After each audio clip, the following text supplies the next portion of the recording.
Hi guys, welcome to my mini blog. ಈ video ಲಾಸ್ಟ್ವರೆಗೂ ನೋಡಿ. ಲಾಸ್ಟಲ್ಲಿ ಇದ್ರ ಬಗ್ಗೆ ನಾನು ಅಡ್ರೆಸ್ನ ಕೊಟ್ಟಿರ್ತೀನಿ. ನಿಮ್ಮೆಲ್ಲರಿಗೂ ಯೂಸ್ ಆಗುತ್ತೆ ಅಂತ ನಾನು ಅನ್ಕೊತೀನಿ. ನನಗಂತೂ ಯೂಸ್ ಆಯಿತು, ಇನ್ನೊಬ್ಬರಿಂದ ನನಗೆ ತಲುಪ್ತು. ಅದೇ ಥರ ನನ್ನಿಂದ ಇನ್ನೊಬ್ರಿಗೆ ತಲುಪಬೇಕು ಅಂತ ಉದ್ದೇಶದಿಂದ ಈ ವಿಡಿಯೋನ ಮಾಡ್ತಾಯಿದ್ದೀನಿ. ಈ ವಿಡಿಯೋ ಲಾಸ್ಟಲ್ಲಿ ನೋಡಿ, ನಿಮಗೆ ಅಡ್ರೆಸ್ನ ನಾನು ಹಾಕಿರ್ತೀನಿ. ಹಾಯ್ ಗಾಯ್ಸ್, ಇವಾಗ ನಾವು ಕಟ್ಟಿಕೊಳ್ಳೋ ಮೇಲೆ ನಾಷ್ಟ ಮಾಡ್ತಾ ಇದ್ದೀವಿ. ವಯನಾಡ್ ಡಿಸ್ಟಿಕ್ಕು.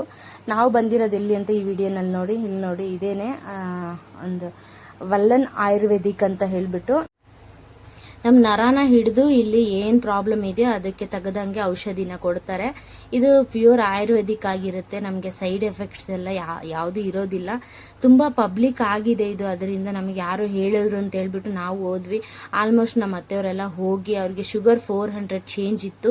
ಅಲ್ಲಿಂದ ಮೆಡಿಸಿನ್ ತಗೊಂಡು ಈಗ 100 ಚೇಂಜಿಗೆ ಬಂದಿದೆ ಶುಗರ್ಗೆ. ಕ್ಯಾನ್ಸರ್ 3rd ಸ್ಟೇಜ್ ಇದ್ರೂ ಅಲ್ಲಿ ವಾಸಿ ಆಗುತ್ತೆ. ತುಂಬ ಜನ ಕ್ಯಾನ್ಸರ್ ಪೇಷಂಟೇ ಅಲ್ಲಿ ತುಂಬ ಜನ ಬಂದಿದ್ರು.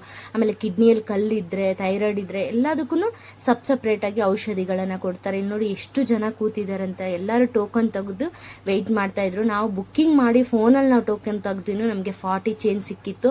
ಆಲ್ರೆಡಿ 80 ಚೇಂಜ್ ಓಡ್ತಾ ಇತ್ತು. ನಾವು ಹೋದ್ಮೇಲೆ ಕೂಡ 80 ಚೇಂಜ್ ಇದೆ ಅಂತ ಹೇಳಿದ್ರು. ಆದರೆ ನಮ್ಮದು 40 ಇತ್ತು. ನಾವು ವೆಯ್ಟ್ ಮಾಡ್ತಾ ಇದ್ವಿ. ಆದರೆ ಯಾವಾಗಲೂ 10 ಗಂಟೆಗೆ ಓಪನ್ ಆಗ್ತಾ ಇತ್ತು. ಬಟ್ ನಾವು ಇವತ್ತು 11 ಗಂಟೆ ಆದ್ರೂ ಓಪನ್ ಆಗಿರಲಿಲ್ಲ. ಬಟ್ ಅವರೆಲ್ಲೋ ಹೋಗಿದ್ರು ಅನಿಸುತ್ತೆ. ಆಮೇಲೆ ಅಲ್ಲಿರೋ ಔಷಧಿಗಳು ಯಾವ್ಯಾವ ಥರ ತಗೋಬೇಕು ಅಂತೇಳಿ ಈ ಬೋರ್ಡಲ್ಲಿ ಹಾಕಿದ್ರು. ಅದನ್ನು ನಿಮಗೆ ಆ್ಯಡ್ ಮಾಡಿದ್ದೀನಿ. ಆಮೇಲೆ ಇಲ್ಲಿ ನೋಡಿ, ನೀವು ಬುಕ್ಕಿಂಗ್ ಮಾಡಬೇಕಂದ್ರೆ ನೀವು ಫೋನಲ್ಲೇ ಮಾಡ್ಕೊಳ್ಳಿ. 12ಇಂದ 3 o'clockವರೆಗೂ ಬುಕ್ಕಿಂಗ್ ಮಾಡ್ಬೋದು. ನೀವು ಫೋನ್ ಮಾಡಿಬಿಟ್ಟು ನಿಮ್ಮ ಏಜು, ನಿಮ್ಮ ಹೆಸರು ಅಂತ ಹೇಳಿದರೆ ಸಾಕು. ನಿಮಗೆ ಬುಕ್ಕಿಂಗ್ ಮಾಡಿಕೊಂಡು ಆಮೇಲೆ ಟೋಕನ್ ನಂಬರ್ ನಿಮಗೆ ಕೊಟ್ಬಿಡ್ತಾರೆ. ಆಮೇಲೆ ಇನ್ನೊಂದು ಇಶ್ಯೂಸ್ ಏನಂದ್ರೆ, ಈ ಲೇಡೀಸ್ ಪೀರಿಯಡ್ಸ್ ಆದಾಗ ಹೋಗಂಗಿಲ್ಲ. ಪೀರಿಯಡ್ಸ್ ಆಗಿ 7 days ಫುಲ್ ಕಂಪ್ಲೀಟ್ ಆಗಿರಬೇಕು. ಆವಾಗಲೇ ನಾವು ಆ ಜಾಗದಲ್ಲಿ ಹೋಗಬೇಕು. ಅದೊಂದು ಬೋರ್ಡ್ ಹಾಕಿದ್ದಾರೆ, ಅದು ಕೂಡ ನಿಮಗೆ ತೋರಿಸಿದ್ದೀನಿ. ಯಾಕಂದರೆ ಹೋಗೋರಿಗೆ ಆ ಪ್ರಾಬ್ಲಮ್ ಆಗಬಾರ್ದು.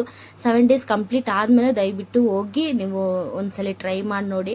ನಮಗೇನೋ ಒಳ್ಳೇದಾಗಿದೆ, ಸರಿ ನಿಮಗೂ ಯೂಸ್ ಆಗುತ್ತೆ ಅಂತ ಅಂದ್ಕೊಂಡು ನಾನು ಇದನ್ನು ಹಾಕಿದ್ದೀನಿ.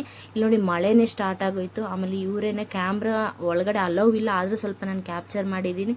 ಅವರೇನೆ ಕೊಡೋದು ಈ ಔಷಧಿನ. ಇಲ್ಲಿ ನೋಡಿ, ನಾವು ತೋರಿಸ್ಕೊಂಡು ಹೊರಗಡೆ ಬಂದಮೇಲೆ ನಿಮಗೂ ಔಷಧಿನ ತೋರಿಸ್ತಾ ಇದ್ದೀನಿ. ಇಬ್ಬರದು ಔಷಧಿ ಅದು. ಆಮೇಲೆ ನಾವು ಬಸ್ ಹತ್ತಿ ನಾವು ರಿಟರ್ನ್ ಆದ್ವಿ ಮೈಸೂರು ಕಡೆಗೆ. ಅಲ್ಲಿಂದ ಮೈಸೂರಿಗೆ ಬಸ್ ಇತ್ತು. ಬಸ್ ಹಿಡಿದು ನಾವು ಮೈಸೂರು ಸ್ಟೇಷನ್ಗೆ ಬಂದ್ವಿ. ಅಲ್ಲಿಂದ ಮತ್ತೆ ನಾವು ಟ್ರೈನ್ ಹಿಡಿದು ಬಂದಿದ್ದು. ಆಮೇಲೆ ತುಂಬ ಘಾಟ್ ಸೆಕ್ಷನ್ ಒಳಗಡೆ ಎಲ್ಲ ಜನ ಅಂತೂ ತುಂಬ ಇದ್ರು. ಇಲ್ಲಿ ನೋಡಿ, ನಾವು ಫುಲ್ ಘಾಟ್ ಸೆಕ್ಷನ್ನು, ಫುಲ್ಲು ಮನೆಗಳೇ ಇಲ್ಲ. ಎಲ್ಲೋ ಒಂದೊಂದು ಹತ್ರ ಮನೆಗಳಿದೆ. ಆ ಥರ ಒಳಗಡೆ ಇದೆ, ತುಂಬ ಒಳಗಡೆ ಇದೆ. ಆಮೇಲೆ ನಾವು ಮೈಸೂರು ಜಂಕ್ಷನ್ ಬಂದಾಯಿತು. ನಾವು ಬಂದು ವೆಯ್ಟ್ ಮಾಡ್ತಾ ಇದ್ವಿ. 9 ಗಂಟೆಗೆ ಟ್ರೈನು. ಸರಿ 1 hour ಬಿಫೋರ್ ಬಂದಿದ್ವಿ. ನಾವು ವೆಯ್ಟ್ ಮಾಡ್ತಾ ಇದ್ವಿ. ಬೇಜಾನ್ ಟ್ರೈನ್ಗಳಿದ್ದಾವೆ, ಬಟ್ ನಮಗೆ 9 ಗಂಟೆ ಟ್ರೈನೇ ಸಿಕ್ಕಿದ್ದು. ಅಲ್ಲಿಂದ ನಾವು ಡೈರೆಕ್ಟಾಗಿ ಬಂಗಾರಪೇಟೆ ಟ್ರೈನೇ ನಮಗೆ ಸಿಕ್ತು. ಅದಕ್ಕಾಗಿ ವೆಯ್ಟ್ ಮಾಡ್ತಾ ಇದ್ವಿ. ಡೈರೆಕ್ಟಾಗಿ ನಾವು ಬಂಗಾರಪೇಟೆಗೆ ಬಂದು ಇಳಿದ್ವಿ. ಅಡ್ರೆಸ್ ಬಂದುಬಿಟ್ಟು ನಾನು ಬ್ಯಾಂಗ್ಳೂರು ಸಿಟಿಯಿಂದ ಹೇಳ್ತೀನಿ. ಬ್ಯಾಂಗ್ಳೂರು ಸಿಟಿಯಿಂದ ಮೈಸೂರಿಗೆ ಹೋಗಬೇಕು. ಮೈಸೂರಿಂದ ಕಟ್ಟಿಕೊಳಂ ಅಂತ ಹೇಳಿ ಒಂದು ಊರಿದೆ. ಮೈಸೂರು KSRTC ಬಸ್ ಸ್ಟಾಪ್ಗೆ ಹೋಗಿ ಫಸ್ಟ್, ಸೆಕೆಂಡ್, ಥರ್ಡ್ ಈ 3 ಪ್ಲಾಟ್ಫಾರ್ಮಲ್ಲೂ ಯಾವುದ್ರಲ್ಲಾದರೂ ಬಂದು ನಿಲ್ಲುತ್ತೆ. ಅಲ್ಲಿ ನೀವು ಯಾರ ಹತ್ರ ಆದರೂ ಕೇಳಿದ್ರೆ ಕಟ್ಟಿಕೊಳಂ ಹೋಗೋ ಬಸ್ ಎಲ್ಲಿದೆ ಅಂತ ಹೇಳಿದ್ರೆ, ಯಾವುದ್ರಲ್ಲಿ ಎಲ್ಲಿ ನಿಲ್ಲುತ್ತೆ ಅಂತ ಹೇಳಿದ್ರೆ ಅವರೇ ಹೇಳ್ತಾರೆ. ಈ ಥರ ಸ್ಟಾಪಲ್ಲಿ ನಿಲ್ಲುತ್ತೆ ಅಂತ ಹೇಳ್ಬಿಟ್ಟು ನೀವು ಹೋಗಿ ಹತ್ತಿ ಕಟ್ಟಿಕೊಳಂ ಸ್ಟಾಪಲ್ಲಿ ಇಳಿದು ಅಲ್ಲಿ ನೀವು ಆದರೂ ಹೇಳಿದ್ರೆ ವಲ್ಲನ್ ಆಯುರ್ವೇದಿಕ್ ಎಲ್ಲಿದೆ ಅಂತ ಹೇಳಿದ್ರೆ ಎಲ್ಲರಿಗೂ ಅಲ್ಲಿ ಗೊತ್ತು. ಚಿಕ್ಕ ಚಿಕ್ಕ ಅಂಗಡಿಯಲ್ಲಿ ಕೂಡ ನಿಮ್ಗೆ ಕೇಳಿದರೆ ಎಲ್ಲರಿಗೂ ಗೊತ್ತು. ಅಷ್ಟು ಫೇಮಸ್ ಆಗಿಬಿಟ್ಟಿದೆ ಅದು. ನೀವು ಅಲ್ಲಿ ಹೋಗಿ ಕೇಳಿದ್ರೆ ಅವರೇ ಅಡ್ರೆಸ್ ಹೇಳ್ತಾರೆ, ಹಿಂಗೆ ಹೋಗಿ ಅಂತ ಹೇಳ್ಬಿಟ್ಟು. ಅಲ್ಲಿಂದ ಒಂದು 5 minutes ವಾಕ್ ಡಿಸ್ಟೆನ್ಸ್ ಇದೆ.